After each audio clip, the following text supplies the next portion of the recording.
hozir shundan qarz olaman, keyin qarzimni uzaman. Battar bo'lasiz. Hattoki janoza o'qilmaydi to qarzi odamni o'sha qarzini kimdir bo'yniga olmagunigacha. Chunki u dunyoda bu narsa juda katta mas'uliyati bor. U dunyoda shunchalik mas'uliyati bor ekanmi, demak bu dunyoda ham mas'uliyati shu qadar katta.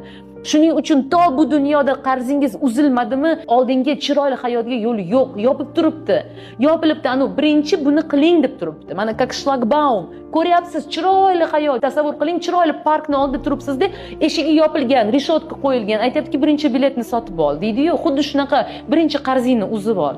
Birinchi qarzingni uz, undan keyin eshik ochiladi senga degandek. Tasavvuringizda qarzlaringiz bor, odamlardan pul olgansiz, buni so'raydi, uni so'raydi, bu so'raydi, hamda kreditingiz bor, boshqa borda halovatingiz bo'lmaydi. Siz bunaqa chiroyli dunyoni ko'ra olmaysiz.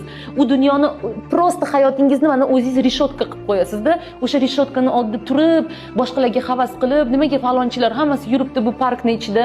Nega hamma mazza qilib yuribdi-yu? Nimaga men kira olmayman bu yerga deysiz? Chunki bu reshotkani o'zingizga yasatgansiz. Buni sizga kimdir yasagani yo'q.